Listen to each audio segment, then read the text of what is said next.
તમે ક્યારે વિચાર્યું છે, કાકા સાંભળજો ખાસ, તમે ક્યારે વિચાર્યું છે કે ભારતનો એક યુવાન પોતાના રૂમમાં બેસીને આર્ટિફિશિયલ ઇન્ટેલિજન્સના જોરે અમેરિકાના લાખો લોકોની બુદ્ધિ સાથે રમત રમી શકે? એક એવો સુંદર ચહેરો જેનું કોઈ અસ્તિત્વ જ નથી, તેના નામે ધર્મ અને નફરતનું ઝેર પીરસીને કરોડો રૂપિયા કમાવાની આ રમત સાંભળીને તમે દંગ રહી જશો. પોતાના સપના પૂરા કરવા માટે બીજાની લાગણીઓનો શિકાર કરનાર આ મેડિકલ સ્ટુડન્ટની રહસ્યમય વાત સાંભળીને સત્ય હું તમારી સમક્ષ લાવીશ. તે અત્યારે આખી દુનિયામાં આર્ટિફિશિયલ ઇન્ટેલિજન્સ એટલે કે AI ના ડર અને પ્રભાવ બંને વધી રહ્યા છે.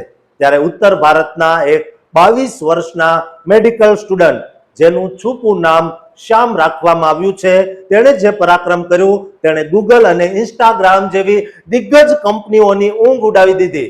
વાયર્ડ આર્ટિકલના 21 એપ્રિલ 2026ના અહેવાલ મુજબ શ્યામ એક ઓર્થોપેડિક સર્જન બનવાનું સ્વપ્ન જુએ છે. તેને અમેરિકા જઈને પોતાની કારકિર્દી બનાવવી હોય છે, પણ અમેરિકા જવા માટે અને ત્યાંની લાયસન્સિંગ એક્ઝામ પાસ કરવા માટે લાખો રૂપિયાની જરૂર હતી, જે તેના મધ્યમ વર્ગીય પરિવાર માટે બહુ મુશ્કેલ હતી. શ્યામ પહેલા યુટ્યુબ શોર્ટ્સ અને સ્ટડી મટીરિયલ વેચીને પૈસા કમાવાનો પ્રયત્ન કરે છે.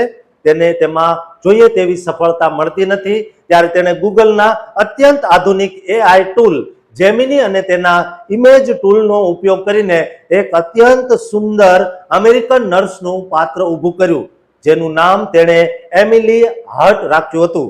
આ એમિલી હર્ટ વાસ્તવમાં કોઈ જીવિત વ્યક્તિ નથી, પણ AI દ્વારા જનરેટ કરેલો એક એવો ચહેરો હતો જે હોલિવૂડ અભિનેત્રી જેનિફર લોરેન્સ અને સિડની સ્વિનીનું મિશ્રણ હોય તેવો લાગતો હતો.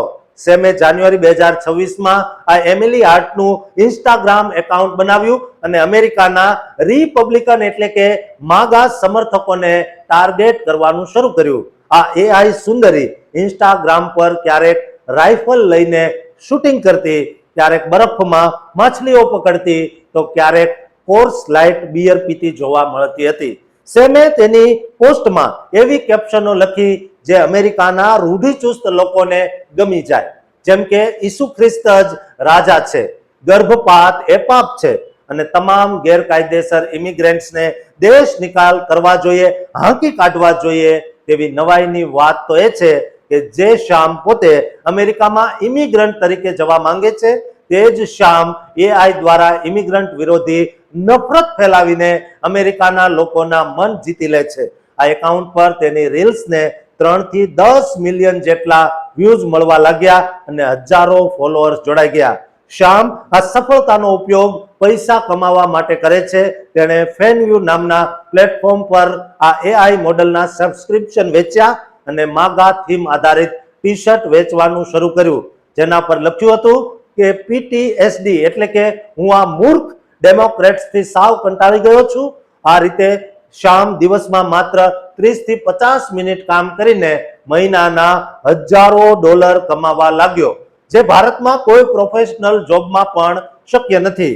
શ્યામ બહુ જ અભિમાન સાથે કહે છે કે આ માગા સમર્થકો સાવ મૂર્ખ છે, જેમને ખબર પણ નથી પડતી તેઓ કોને ફોલો કરી રહ્યા છે. તેણે લિબરલ વિચારધારા વાળું AI મોડલ પણ બનાવવાની કોશિશ કરી, પણ તે નિષ્ફળ ગયું, કારણ કે તેના મતે ડેમોક્રેટ સમર્થકો સમજી ગયા હતા કે આ બધું નકલી AI ફ્લોપ છે. છેવટે ઇન્સ્ટાગ્રામે આ એકાઉન્ટને છેતરપિંડી એટલે કે ફ્રોડ્યુલન્ટ એક્ટિવિટી ગણાવીને રિમૂવ કરી દીધું છે.